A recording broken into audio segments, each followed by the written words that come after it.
subtopik tentang pembentukan perilaku belajar ya kontekstual, tentu terkait dengan perubahan-perubahan dalam pendidikan kita dan yang berbasis nilai-nilai keislaman tadi. Tapi sebelum sampai kepada subtopik pembahasan ini semua, saya ingin masih ada beberapa pertanyaan yang terkait dengan apa yang kita bahas pada pekan yang lalu ya. Yang pertama, ini yang paling rajin ini Pak Alibowo Cahyono ya dari Semarang Unisula ini. Ada beberapa pertanyaan beliau, tapi ada satu hal.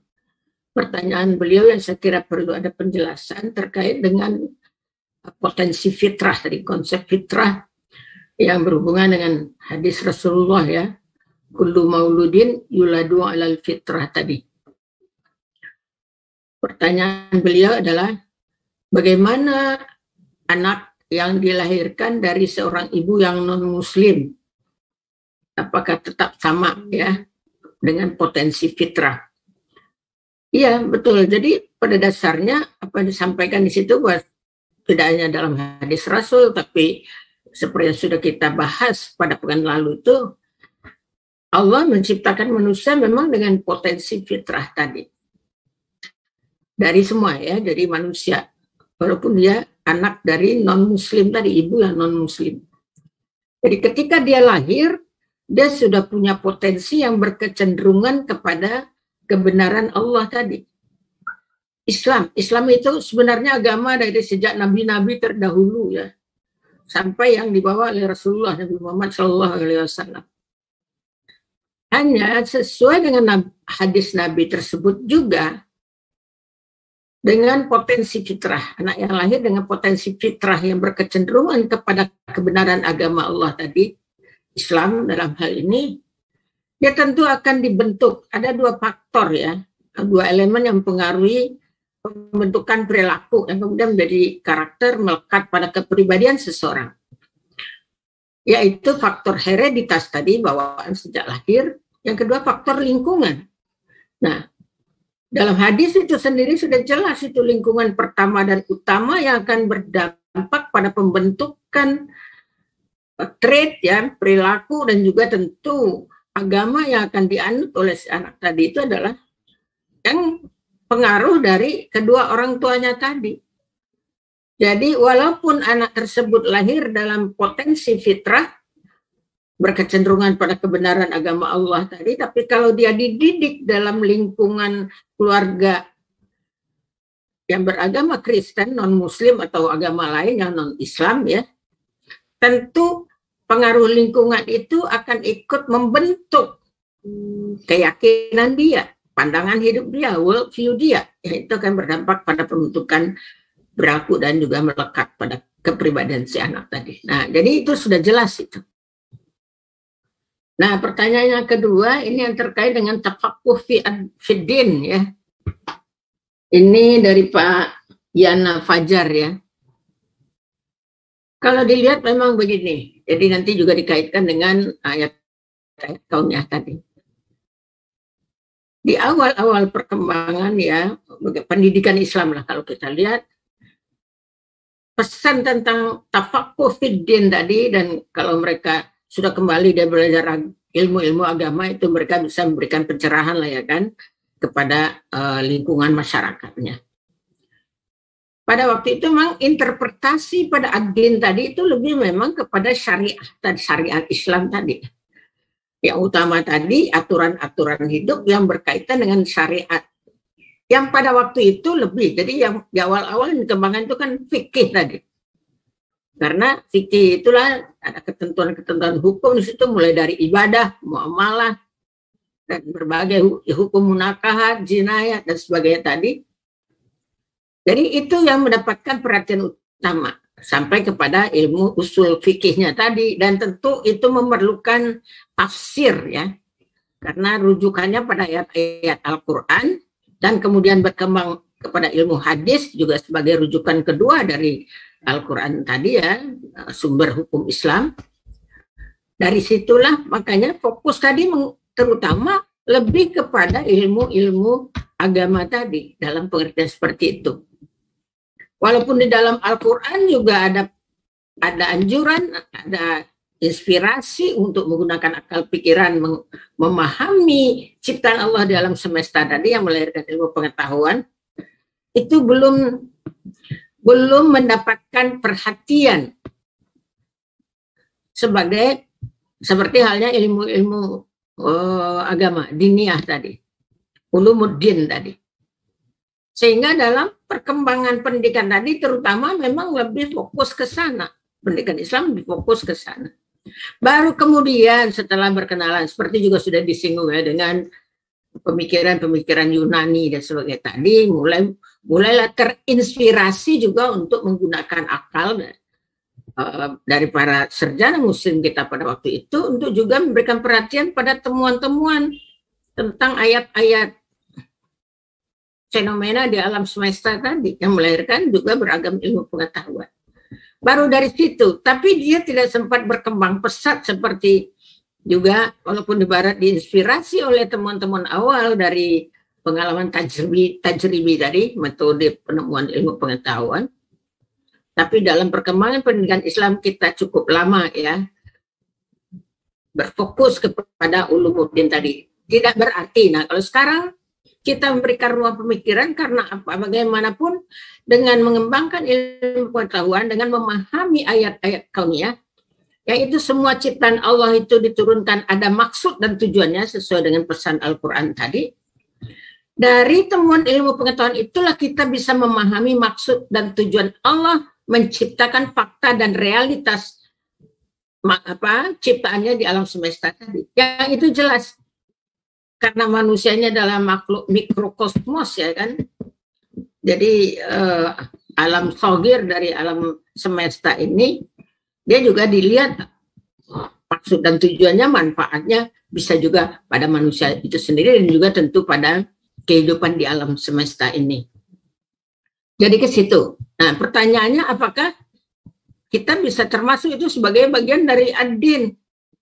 Karena itu kita memahami, ini pemahaman ini ya, boleh karena tafsirnya belum sampai ke situ, tapi saya kira tafsir-tafsir terdahulu kalau kita mencari fokus pada ilmu-ilmu akliyah, para ulama kita, para scholars kita pada masa-masa di abad pertengahan itu sudah mulai memberikan perhatian itu sebagai bagian dari konsen umat Islam dalam perkembangan ilmu pengetahuan. Yang mau tidak mau dia bagian dari ad-din.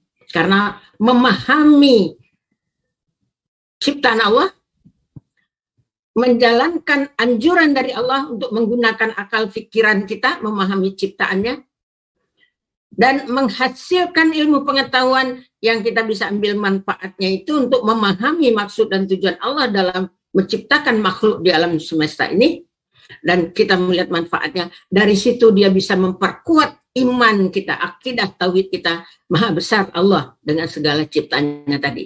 Jadi itu bisa bagian dari ad-din tadi. Kalau kita mau kembangkan sana, dilihat dari rujukan dalam Al-Quran dan tentu juga pada sunnah Rasul tadi.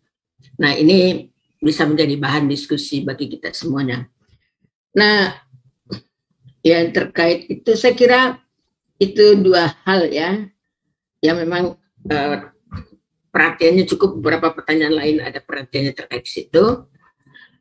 Dan saya kira kita bisa masuk kepada subtopik kita sekarang ini, bagaimana kita mengembangkan perilaku pembelajaran kontekstual, melihat perkembangan juga konteks lingkungan kita, sosial, ekonomi, teknologi saat ini yang begitu pesatnya ya.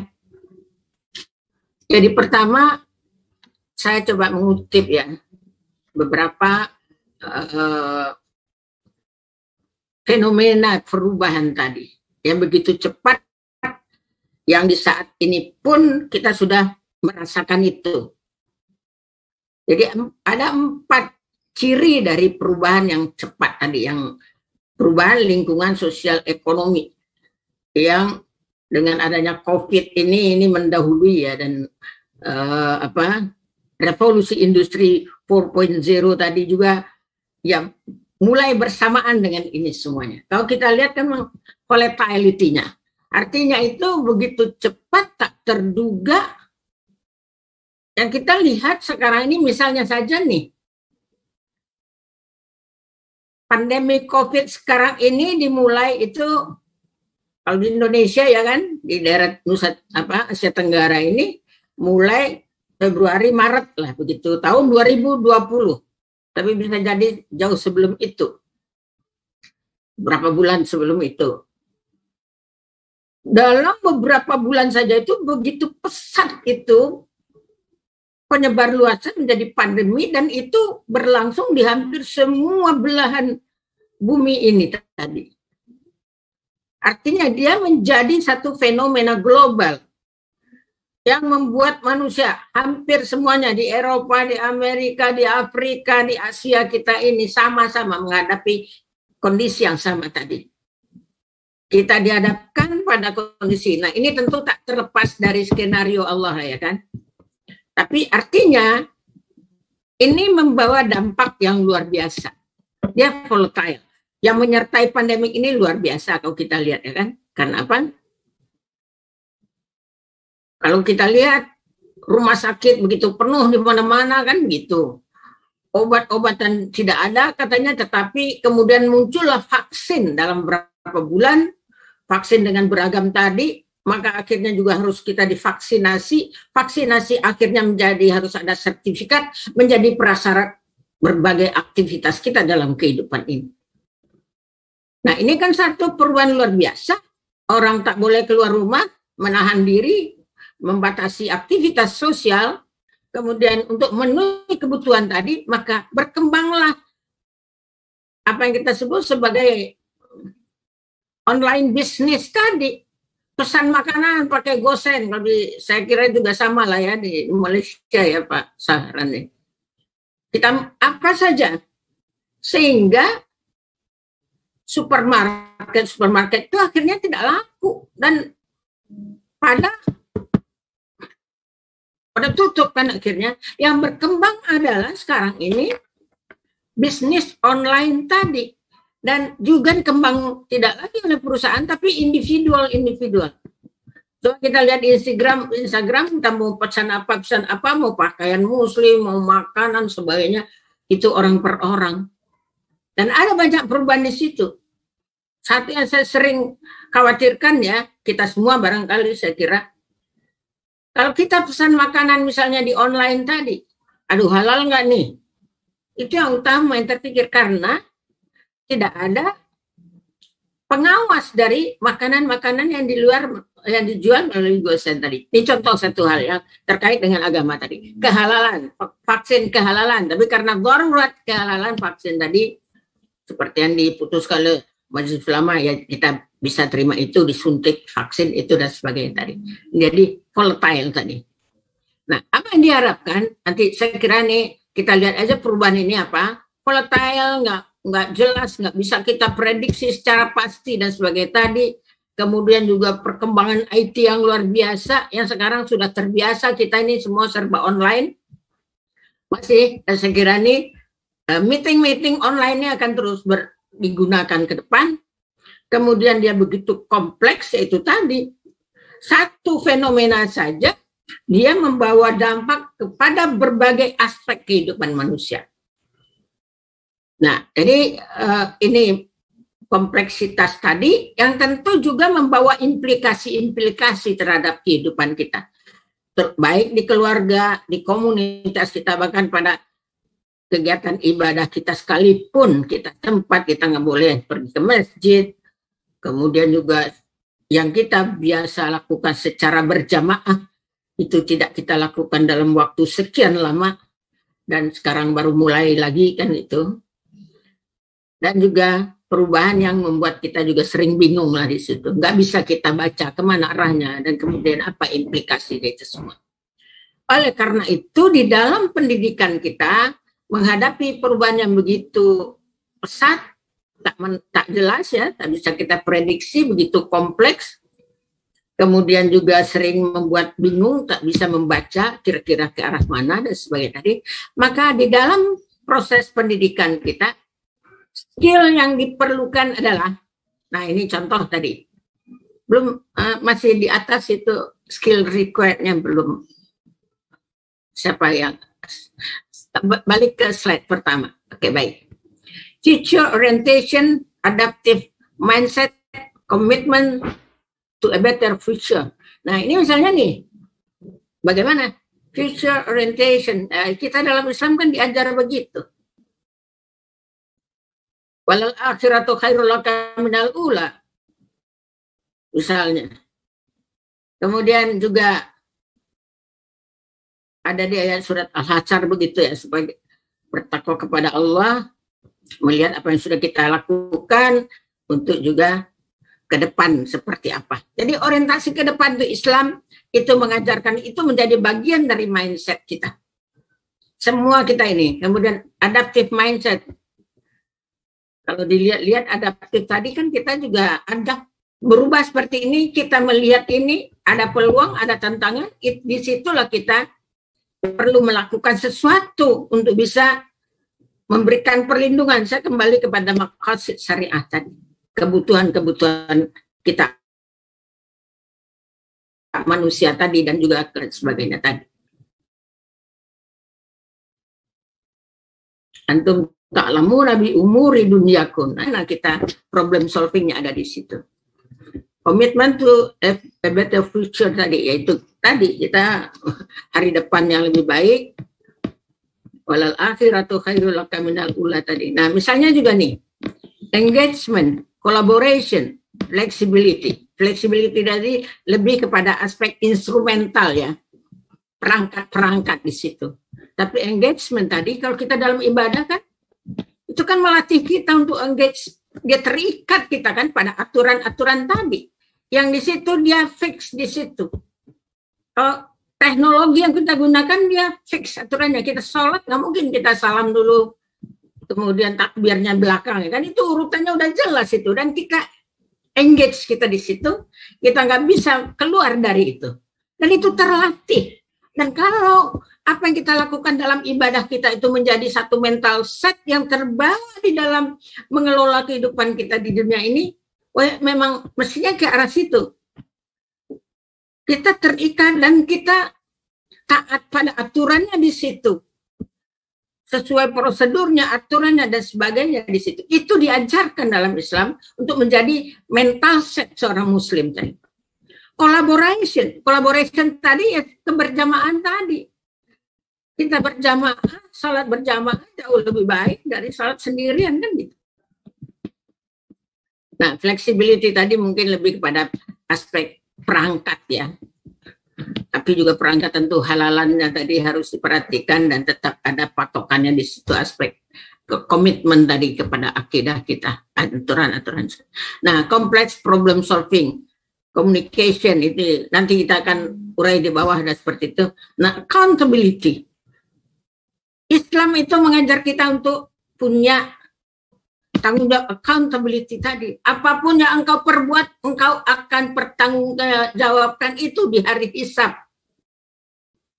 Itu kan di situ latihan untuk accountable kita ya, terhadap apa yang kita lakukan.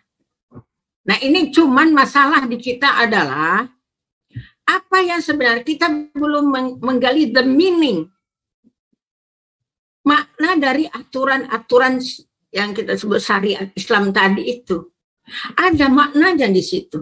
Membangun pribadi bertanggung jawab, accountable, dan juga dia perubahan tetap kita perhatikan di situ. Kan selalu dilihat asbabun nuzul, asbabul wurud, karena itu dia ada pertimbangan-pertimbangan di situ, tetapi tanpa mengabaikan prinsip-prinsip tadi yang menjadi patokan. Nah, innovation, nah yang teknologi sentrik ini ya kan, ini yang saya kira ini misalnya nanti akan berkembang menjadi artificial intelligence, big data yang sekarang sudah dimanfaatkan dan sebagainya itu. Kalau sudah sampai pada artificial intelligence semua pakai robot-robot, kita itu tentu ada apakah robot yang menggantikan tugas manusia tadi itu. Satu hal yang dia tak punya, dia tidak punya sisi sensorik ruhani tadi, hati tadi dia tidak punya. Apakah dia akan berdampak? Dia sangat mekanik, teratur di situ. tapi dia tidak punya pertimbangan hati di dalam mengambil satu langkah di situ. Nah, itu problem kita nanti. Oke, lanjut.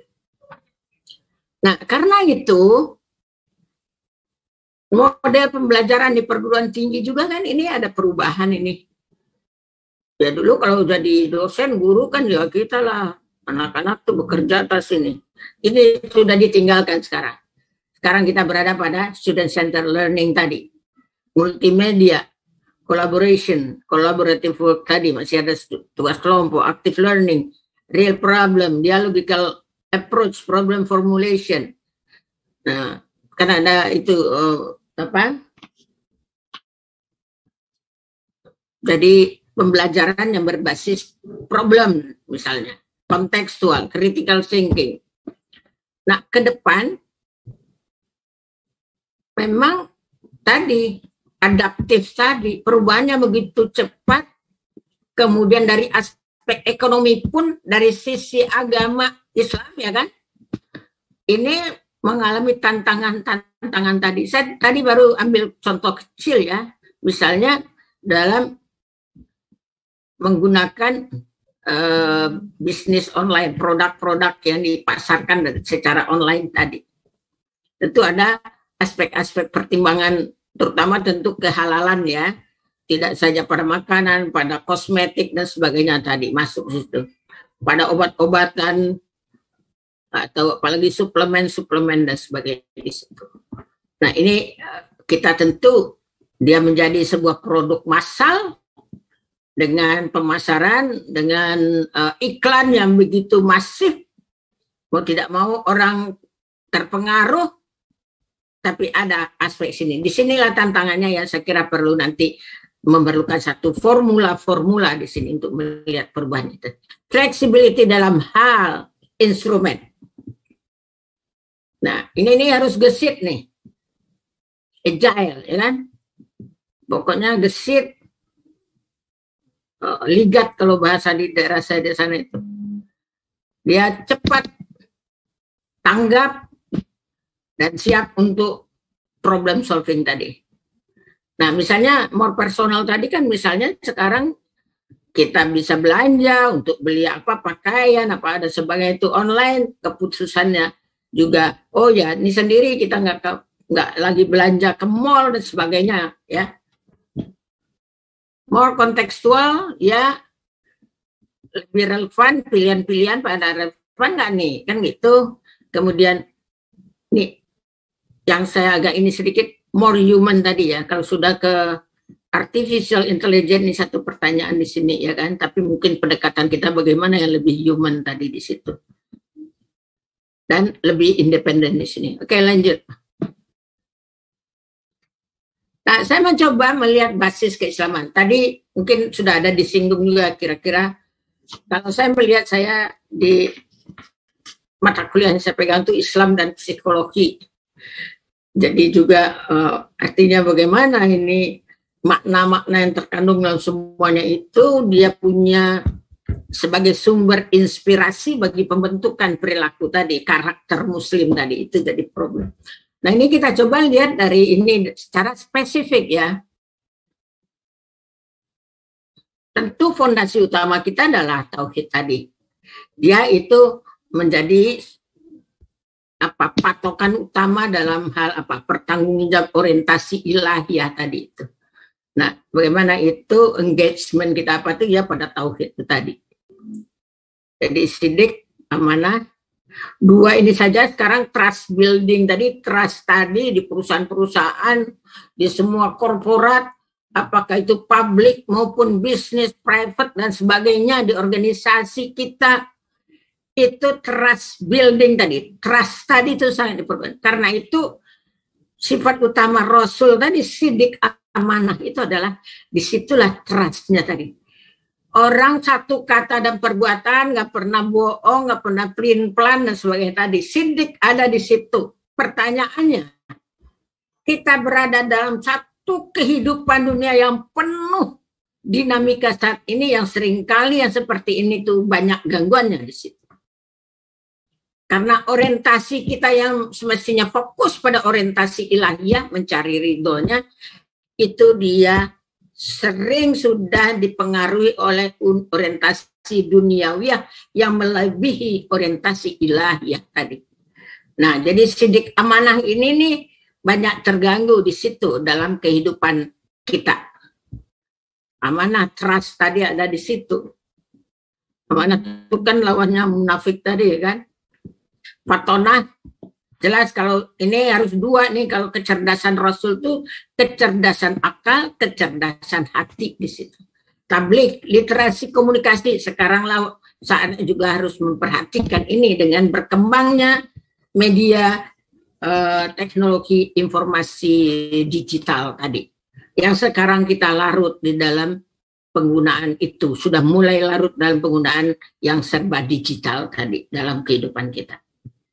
Saya mencoba ini ya, mencoba mengurai saja ini, tapi ini jadi bahan kita ya kan, barusan sudah sidik, integrity, amanah, trustworthy, inilah dari trust building sebagai basic foundation of character kita ada di sini. Pertanyaannya, sebagai muslim kita latihannya itu sudah banyak ya kan, dari ibadah kita, dari segala tadi. Dalam keseharian kita, keberimanan kita yang itunya accountability di hari hisab tadi itu sudah diingatkan terus menerus. Dalam ibadah kita, kita paling rajin ibadah ini. Oh, dilihat itu masjid-masjid penuh ya kan, Jumatan kalau dibuka itu. Dan apalagi di hari-hari besar tadi. Tapi problemnya di masyarakat kita masih banyak terjadi nih perbuatan-perbuatan yang itu bertentangan dengan trust building tadi. Dan kalau itu dia dalam satu skala besar yang dia punya kekuatan memaksa ya dalam satu. Nah, ini menjadi problem bagi proses pendidikan kita. Karena itu ini harus menjadi perhatian trust building tadi, sidik amanahnya tadi. Dan itu harus dimulai dari keluarga. Kalau di keluarga kuat, nanti ada lingkungan yang lain ya, nanti ada lingkungan itu juga bertahap itu di situ.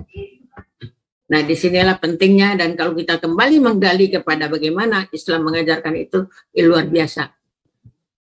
Tapi tidak di luar ya, ritual kita di luar biasa. Tapi the meaning, makna dari itu semua menggali nilainya dari situ untuk menjadi inspirasi pembentukan mental set kita, itu menjadi problem dalam pendidikan kita.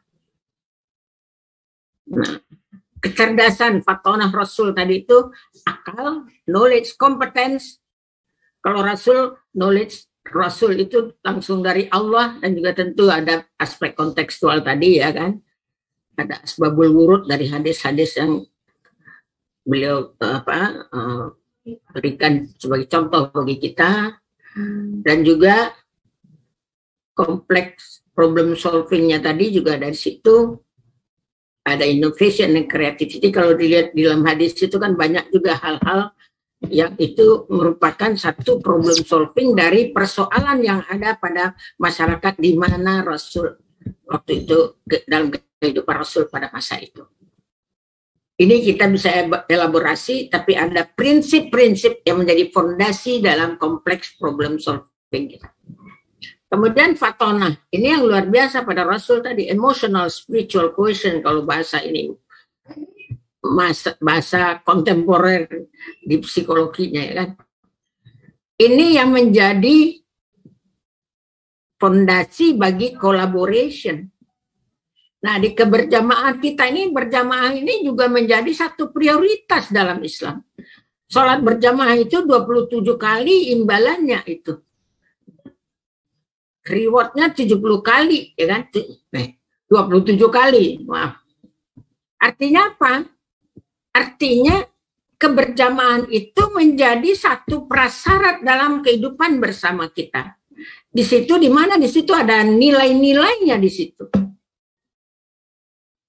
Keadilan, kerjasama, peduli, berbagi, empati ada di situ, dalam Al-Qur'annya ada di situ. Sejauh mana kita itu bisa menggali nilai-nilai itu untuk membentuk mental set kita sejak dalam keluarga pada anak-anak kita, generasi penerus. Itu problem kita sekarang ini. Lanjut. Nah, ini tabligh tadi ya.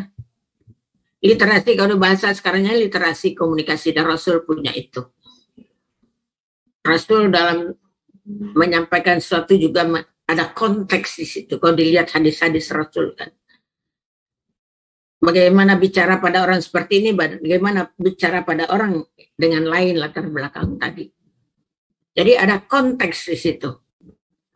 Jadi memahami konteks, dan itu sekarang dalam komunikasi modern kita diajarkan seperti itu. Pesan sesuai konteks. Karena nggak nyambung kalau konteksnya masyarakat begini, ada masyarakat begini, ada masyarakat begini, ada orang yang tepat menerima pesan kita begini, berbeda. Dalam pendidikan saja itu ya, semua ahli pendidikan, kalau dilihat dari para scholars terdahulu, ulama-ulama terdahulu tadi sama itu, bertahap itu pendidikan. Ibnu Khaldun, Al-Ghazali, ya kan? Nggak bisa ngajar anak usia dini sama dengan anak SMP, beda karena daya ini. Dan itu di dalam psikologi modern itu sama, karena ada perbedaan proses tahapan perkembangan kognitif dari masing-masing. Nah, oleh karena itu konteks sangat penting di sini, siapa yang menerima, dan juga tentu pesan tadi. Kemudian medianya juga berbeda di situ. Kalau dilihat ya kan Rasul, gimana Rasul kalau pada anak-anak tadi memanggil namanya dengan nama yang menyenangkan, lalu juga berbicara dengan bahasa yang dimengerti oleh anak dalam ilustrasi yang sesuai dengan ilustrasi yang dipahami oleh anak-anak dalam konteksnya tadi. Kemudian persuasif. Hanya Rasul, dari pendekatan Rasul yang tegas, lugas apa tadi itu pada tauhid akidah tadi.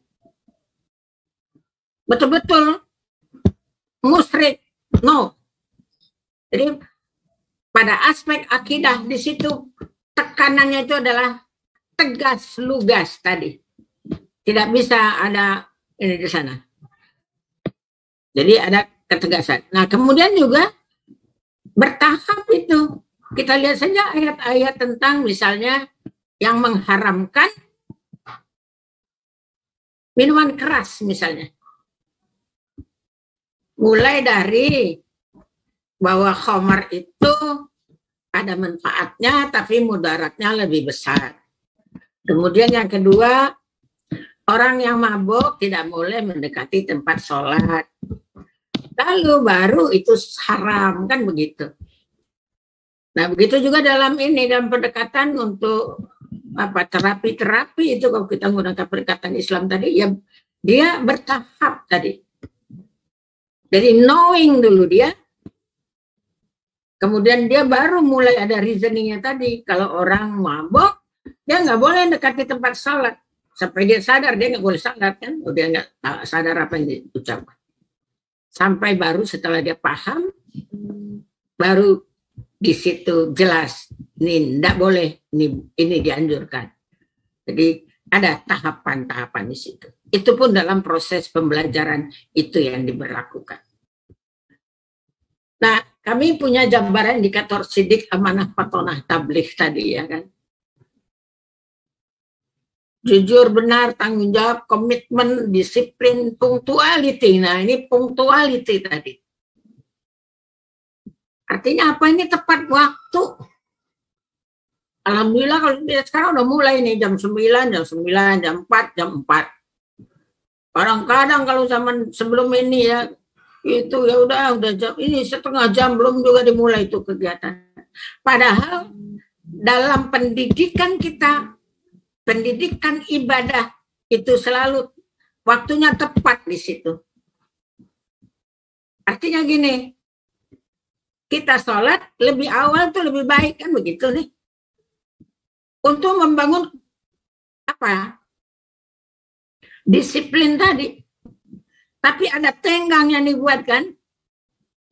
Salat subuh dari terbit fajar sampai terbit matahari. Kalau sudah di luar itu nggak boleh. Jelas. Jadi Tapi di sana ada anjuran, sholat yang lebih awal tuh lebih baik, kan begitu. Yang melalaikan sholatnya itu tidak baik. Jelas di situ ada tenggang waktu, tapi ada batasan-batasan di situ. Luar biasa tuh dilihat itu kan. Dalam semua ibadah itu ada aturan itunya yang nggak boleh kalau itu dilanggar, kita menyimpang dari itu, maka itu nggak sah. Kalau itu menjadi bagian dari pendidikan mental, betul karakter dan itu terbawa, dia betul terekspresikan dalam perilaku sehari-hari, luar biasa tuh orang Islam ya kan. Karena dalam semua ibadahnya begitu. Puasa kita, kalau terbit fajar, ya kan? Itu dimulai terbit fajar tadi ya kan. Sebelum itu kalau udah terbit fajar udah nggak bisa. Nanti sampai terbenam matahari, jelas batasannya. Kalau kita buka sebelum terbenam matahari, ya batal. Dalam semua ibadah, itu luar biasa di situ. Nah, persoalannya adalah bagaimana kita membangun ini sebagai mental set kita dalam pendidikan. Itulah problem kita. Pendidikan di keluarga, di sekolah, di masyarakat, dan kalau ini luar biasa itu. Misalnya gini ya, kalau kita lihat di Arab Saudi kan juga ada kekuatan apa dari aturan-aturan pemerintah begitu kan. Kalau Jumatan udah nggak ada tuh, orang dibuka aja itu ya kan. Coba aja di pasar-pasar di pinggir Masjidil Haram ataupun di Madinah. Jadi orang nggak ini terbuka saja itu toko-toko, aman di situ kan begitu. Nah, kalau seandainya ini terbentuk menjadi mental set kita, wah itu insya Allah. Nah itu problem kita dari situ. Antara yang kita jalankan setiap hari ini, dia belum membentuk mental set kita. Nah ini, kemudian menjaga janji, ini amanah tadi. Menjaga janji, ucapan, nggak boleh pelin-pelan apa. Ini di zaman era sekarang ini nih, serba digital nih kalau dilihat ya ini gini nih. Tapi nanti mungkin di komunikasinya kalau kita lihat. Kemudian dapat dipercaya. Saya tambahkan berlaku adil, ini bagian dari dapat percaya. Misalnya nih sudah dipilih jadi apa? Situ kan harus adil, ada patokan-patokan adil kan gitu. Kalau ini nggak apa kan sudah nggak bisa kita dipercaya lagi. Kalau itu kita langgar karena kita dipilih oleh mereka yang kita perlu perlakukan secara adil kan gitu. Ini cerdas, akal, inovatif, imajinatif juga boleh. Ini ada kesalahan ketik nih. Kreatif, kompeten, dan itu tadi ya. Dia punya inisiatif ada di sini. Tadi agile tadi itu di situ nih, orang yang cepat sekali tanggap, cepat menyesuaikan diri, lalu kalau ada masalah cepat problem solvingnya seperti apa. Oh, ada daya kreativitas itu, ada inovasi di situ, dan itu bagian untuk bisa terbangunnya, terbentuknya mental set yang seperti itu. Dia memerlukan satu pendekatan pendidikan, mulai dari masa kanak-kanak tadi. Nah ini cerdas hati ini yang penting ini, hati kita jangan sampai tumpul. Kita semena-mena terhadap orang yang sepatutnya kita berikan perhatian, peduli, empati. Kita tidak mengendalikan diri kita karena kemegahan-kemegahan dunia. Misalnya, ini di sini nih, cerdas hati itu ada di sini. Dan tetap di era sekarang dalam perubahannya begitu cepat, di mana di situ media di dalam skill required tadi itu menghadapi fuca itu jelas terpercaya itu ada di situ jadi dia clarity-nya jelas dan sebagainya tadi. Kemudian persuasif dengan cara yang bisa memberikan pengaruh positif kepada orang lain. Nah, baik, perilaku sidik ya. Ini sebenarnya saya jabarkan ini nanti kalau kita mau melakukan pengukuran, ini yang akan kita jadikan alat untuk mengukur Orang yang jujur itu yang punya apa integriti tadi kayak apa sih? Jelas, itu kita lihat secara dalam tahapan waktu tertentu dalam pengukuran tadi kepribadian orang yang sidik tadi, yang punya integritas tadi. Jadi bertindak berkata benar, satu kata dan perbuatan di sini. Ini luar biasa ini. Tadi contoh tipu-tipu media tadi itu kan beda sekali itu. Di situ menimbulkan problem pada diri kita sendiri.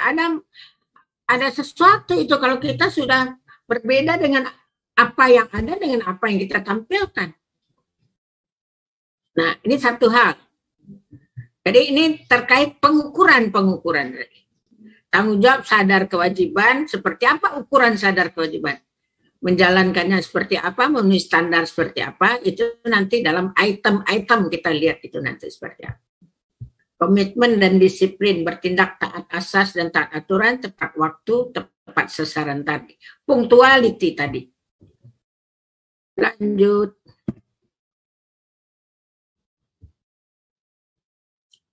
Nah itu tadi tidak, inilah ayatul munafik tadi ya kan. Itu yang berbeda di situ, amanah tadi itu. Tidak berbuat curang, tidak bohong, tidak menipu, tidak pelin-pelan, tidak ini tadi. Kesini ngomongnya gini, kesini ngomongnya begini, kan ada yang seperti itu juga itu. Waduh, luar biasa banyak sekali sekarang nih.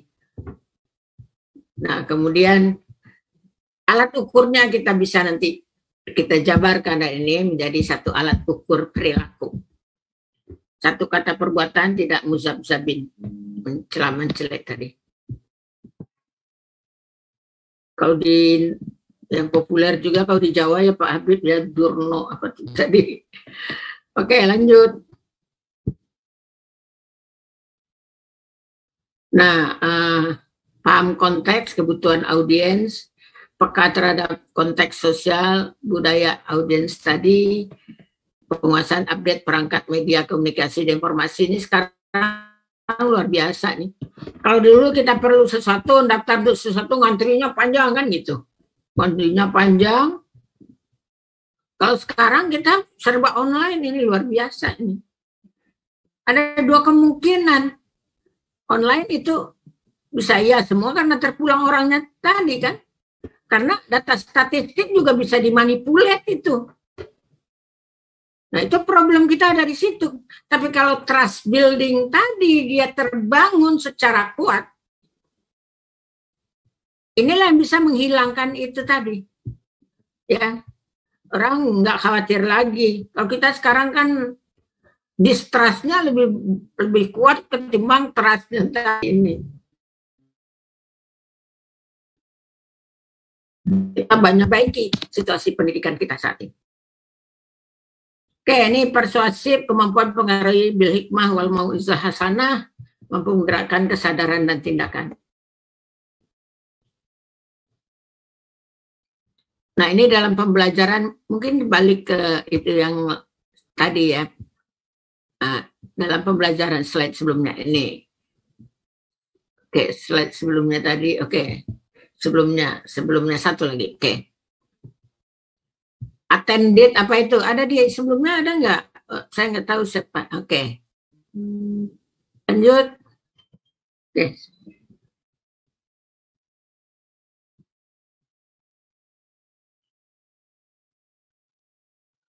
Oh ya, oke, tadi ada kehadiran, kemudian partisipasi, produk pembelajaran, hasil ya, kerjasama dan kolaborasi. Jadi tadi walaupun sifat personal kita satu hal nih, keberjamaah ini perlu tetap terjaga karena pada dasarnya manusia adalah makhluk sosial tadi. Kita nggak bisa memenuhi kebutuhan kita sendiri, kita berinteraksi, saling memenuhi dalam interaksi kita dengan yang lain tadi. Oleh karena itu dalam pendidikan itu juga harus menjadi perhatian bagi kita. Nah, oke, ini ada jabaran tadi, sasaran evaluasi perilaku belajar. Jadi nanti kalau kita membuat pengukuran, itu patokannya, kemudian dari situlah item-itemnya, indikatornya ini, kemudian baru itu kita turunkan ke dalam bentuk item-item tadi. Nah, di situ kita sangat memerlukan sekarang ini sejauh mana nilai-nilai yang terkandung dalam seluruh kaidah-kaidah keberagamaan kita, mulai dari aspek akidah tauhid, keimanan kita, imannya tadi, kemudian yang kedua pada aspek ibadahnya tadi, karena di situ ada syarat kaidah, aturannya, tapi dalam kaidah dan aturan itu terkandung values, makna di situ, yang itu karena ibadah kita lakukan secara habituation dalam satu proses pembiasaan yang terus-menerus, seyogianya sudah menjadi bagian dari terbentuknya habit of mind kita. Dia terbentuk inilah yang benar, sehingga itu menjadi pendorong bagi kita dalam berperilaku, kan gitu. Habits of feeling, kita merasa kita tidak nyaman kalau tidak melakukan itu yang benar itu tadi. Dan itulah yang mendorong kita untuk berperilaku sesuai dengan apa yang terkandung dalam kaidah-kaidah aturan dari ibadah muamalah dan juga inspirasi dari keberimanan kita tadi. Nah, ini mungkin ini belum sampai ke tahapan pengukuran ya, ini baru indikator yang diukur dari perilaku belajar yang didasarkan pada sebagai manifestasi dari nilai keislaman kita tadi. Lanjut. Nah, tadi kan tepat waktu, tepat aturan. Nah, sekarang ini kan problemnya begini nih, kalau kita belajarnya online dan sebagainya, kita pengukurannya itu bukan lagi tepat waktu apa, dia bisa anytime, anywhere, dan sebagainya. Tadi kan di mana boleh, kapan saja, tapi ada proses dan produknya itu terekam dia oleh digital instrument tadi. Itulah yang dilihat pada attended tadi, partisipasi, dan juga pada respon tadi. Jadi dia attended, tidak hanya menyimak, ini partisipasi di sini kan, partisipasi dan attended. Aktif, interaktif, responsif, kemudian di sini juga pada hasil tadi kreatif, inovatif, logis, dan ada inisiatif, itu semua di situ. Kemudian ada originalitas tadi. Ada quality. Kalau kita lihat pada kolaborasi tadi, kebersamaan, quality-nya apa? Kita bisa saling bertanya, saling mengisi, kemudian juga saling kalau dalam bentuk unit-unit begitu kan, koordinasi, sinergi, ada integrity di situ. Kita menyampaikan yang benar, berpartisipasi untuk hal-hal yang benar tadi. Dari situ terlahir konsensus, ya kan? Pada itu semua dalam kebersamaan tadi, salingnya ada di sini. Lalu pada, nah ini kesadaran diri nih, kebersamaan equality-nya di sini. Respect, saling peduli, empati, kendali diri ini melahirkan harmoni. Kalau yang tadi quality tadi melahirkan konsensus, kesepakatan dari perbedaan sisi pandang dan sebagainya. Nah, ini tadi kan panduan perilaku tadi sudah dengan indikatornya, kemudian item-item yang pengukur, kemudian ini semua disosialisasikan menjadi mental set kalau bisa ya kan, bukan hanya sosialisasi, internalisasi di sini. Lalu rambu-rambu penerapannya tadi, pada proses, ada evaluasi, monitoring apa di sini, ini menjadi feedback untuk seterusnya bagi masukan, bagi proses selanjutnya. Ada satu hal ya, ini menjadi satu tantangan menurut saya. Dalam seluruh aspek keberagamaan Muslim tadi ya, secara normatif, aturan-aturan values, nilai normanya tadi tuh bagus semua, dan itu anjuran mengamalkan itu tuh dalam ibadah muamalah tuh jelas, patokan-patokan terukurnya jelas ya kan. Dan itu kita lakukan secara terus-menerus sebagai bagian dari kewajiban kita, dan itu memang kita lakukan. Tetapi ada satu gap yang luar biasa. Mengapa itu belum jadi mental set kita di dalam mengelola kehidupan kita sehari-hari?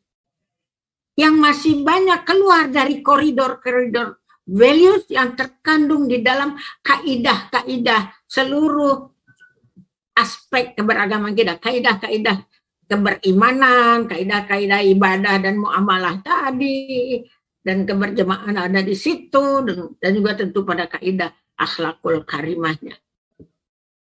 Kemudian kalau kita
baik, jadi yang menjadi tantangan kita adalah pada itu tadi ya. Bagaimana itu terbentuk, bagaimana seluruh proses kita dalam menjalankan agama kita tadi yang syarat nilai, syarat makna, itu dia menjadi bagian dari yang membentuk mental set kita sebagai muslim untuk bisa mewujudkan suasana itu tentu harus itu tadi satu kata dan perbuatan. Dia tidak kita ngomong begini, anak kamu harus ini tidak boleh bohong, sampaikan apa adanya. Tapi ketika misalnya orang tuanya bicara, ada yang dibohongkan. Misalnya kamu nggak boleh ngerokok ya nak, kata bapaknya.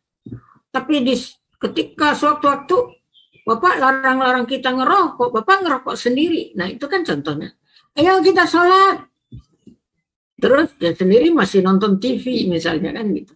Ini tantangannya seperti ini untuk uswah hasanah.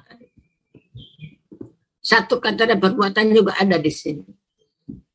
Nah, sebagai pendidik itu ada teachable moment.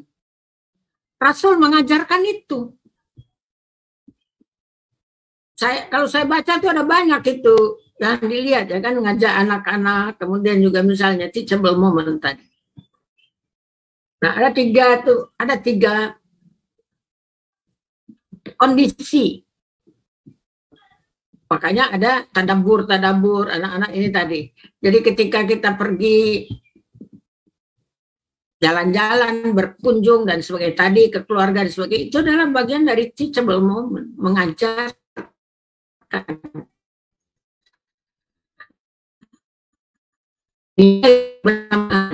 dan sebagainya tadi. Pertama ambillah yang di hadapanmu dengan sebelumnya membaca bismillah, doa. Ini luar biasa kalau kita jalankan kan teachable moment, makan bersih dengan memberikan pencerahan tadi. Kemudian ini teachable moment ada di sini. Ada banyak teachable moment dalam hidup kita. Nah, ketika anak menyadari dia keliru, aku tadi salah Pak, aku salah tadi ini, ya udah nanti ke depan perbaiki, salahnya gimana? Nah, ini dialog-dialog yang menjadi teachable moment di sini. Dan ketika anak dia menyampaikan, oh ya aku yang salah tadi, jangan dimarahi. Kalau dimarahi itu jadi satu momen yang tidak menjadi teachable moment jadinya. Nah, misalnya do and don't-nya jelas di rumah, itu di awal-awal kehidupan anak. anak sudah tahu ini yang dianjurkan, perbuatan baik ini yang dilarang, terutama dalam hubungan sesama tadi. Yang terkait dengan kecerdasan hati tadi ada di situ. Empati, peduli, dan sebagainya tadi ada di situ. Ya, nah kemudian juga sebagai mentor itu ke orang tua, anak juga punya problem, dia ada orang tempat bersandar. Karena itu dia harus ada bonding di situ. Ada orang-orang yang dipercaya oleh di situ. Dan di orang tua keluarga yang utama di situ. Nah ini nih, di sekolah pun begitu. Kalau kita misalnya sebagai guru atau pendidik, dosen apa, mahasiswa atau siswa kita dia sampai menyampaikan masalahnya, berarti dia sudah percaya itu. Dan itulah yang diharapkan. Karena itu dalam Islam penuh kasih sayang. Seorang pendidik dia harus penuh kasih sayang kepada murid siswanya tadi. Kemudian inilah media untuk bisa membentuk perilaku tadi. Fasilitator menyediakan dari kalau sekarang kan guru lebih pendidik lebih sebagai fasilitator untuk bisa memberikan ruang pada anak dia punya daya kreativitas untuk bisa belajar mencari menggali sendiri. Nah jadi saya kira ini nanti bisa dielaborasi sebagai bahan. Saya kira itu pengantar dari saya terkait dengan subtopik kita pada hari ini. Mudah-mudahan bermanfaat bagi kita semuanya. Demikian billahi taufik wal hidayah. Wassalamualaikum warahmatullahi wabarakatuh.